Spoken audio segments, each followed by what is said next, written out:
Le petit ogre veut aller à l'école. Il était une fois un petit ogre qui ne mangeait jamais d'enfants. Pourtant, ses parents en mangeaient. Quand ils avaient fini d'en dévorer quelques-uns, ils ne pensaient en digérant qu'à ceux qu'ils mangeraient le lendemain. Ah, ça n'était pas drôle pour le petit ogre. Ses parents ne jouaient jamais avec lui. Ils n'avaient jamais d'histoire à lui raconter. Chez lui, ça ne sentait jamais la tarte aux pommes, ni le riz au lait, ni le clafoutis. Ça sentait la chair fraîche et l'ennui. Le petit ogre s'ennuyait tellement que souvent, il s'enfermait dans sa chambre pour crier, gémir et taper des pieds. Alors, sans arrêter de manger, ses parents se mettaient à hurler. Arrête de faire du bruit! Tu vas nous couper l'appétit! Le petit ogre n'avait qu'une seule distraction, c'était d'aller se cacher derrière les buissons pour regarder les enfants jouer. Ah, comme ils avaient l'air de s'amuser!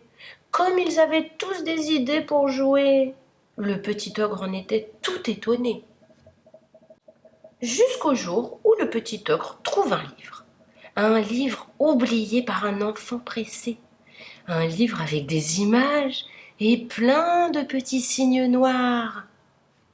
Le petit ogre rentre chez lui avec son livre sous le bras et, ce soir-là, avec une lampe de poche cachée sous ses draps, le petit ogre essaie de déchiffrer les signes noirs. Ces signes qui savent raconter des histoires. Il essaie, mais les petits signes se taisent. Les petits signes se taisent tant et si bien que le lendemain, le petit ogre est décidé. Il annonce à ses parents au petit déjeuner « Je veux aller à l'école pour apprendre à lire ». Son papa marmonne « Arrête tes bêtises et mange. Allez, mange donc ». Sa maman bougonne « Arrête de faire ton malin et mange. Allez, mange donc ». Mais le petit ogre refuse de manger.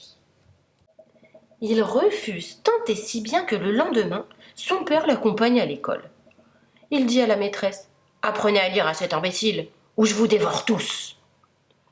Le petit ogre n'est pas très fier de cette entrée en matière, mais il va s'asseoir au fond de la classe et il essaye de bien travailler. Le petit ogre travaille tant et si bien que bientôt il sait lire les mots, puis des lignes, puis des livres entiers. Ses parents sont bien étonnés de ne plus le voir s'ennuyer, de ne plus l'entendre crier, gémir et taper des pieds. Ils sont tellement étonnés qu'un soir, ils arrêtent de manger pour écouter à la porte de sa chambre. Le petit ogre lit une histoire à haute voix. Ses parents l'écoutent sans faire de bruit jusqu'à ce que l'histoire soit finie. Et alors, tout à coup, ils applaudissent. Ils applaudissent tant et si bien que le petit ogre sort tout surpris. Une autre, réclame maman ogre. Encore, encore, supplie papa ogre.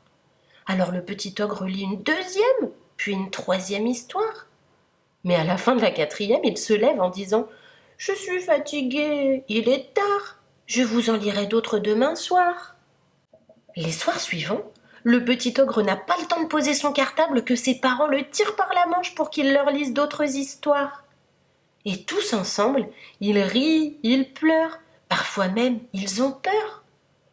Un soir, le petit ogre en profite pour leur lire un livre de cuisine très appétissant dans lequel on ne cuit pas d'enfants. Depuis ce soir-là, quand le petit ogre rentre de l'école, chez lui, ça sent bon la tarte aux pommes, le riz au lait et parfois même le clafoutis. Ah, enfin, le petit ogre se régale. Le petit ogre se régale tant et si bien qu'il décide d'inviter tous ses amis à goûter le jour de son anniversaire. Mais il a oublié que ses parents sont des ogres. Et au moment d'ouvrir la porte, soudain, il s'en souvient. Antoine Jarousse, Augustin Leroy, Adrien Simon, Paul Guéry, ils sont tous là, ses copains chéris. Et le petit ogre a peur tout à coup de les avoir attirés dans la gueule du loup. Mais, pendant tout l'après-midi, les enfants s'amusent comme des fous. Et tout le monde danse, et tout le monde rit, et tout le monde joue. À tour de rôle, chacun de ses amis s'approche du petit ogre et lui dit « Qu'est-ce qu'ils sont gentils tes parents !» Et en effet, les parents ogres sont charmants. Ils ne montrent plus leurs grandes dents qu'en riant. Ce soir-là, quand tout le monde est parti, les parents du petit ogre lui disent « Ils sont trop mignons ces petits, tu peux les ramener quand tu veux, on ne leur fera jamais de mal à eux. » Mais on ne veut pas voir d'autres enfants ici, quand on les connaît, ça nous coupe l'appétit. C'est promis ? Le petit ogre fait semblant de promettre, mais il se jure bien dans sa tête d'inviter tous les enfants de la terre à leur tour de rôle à ses anniversaires.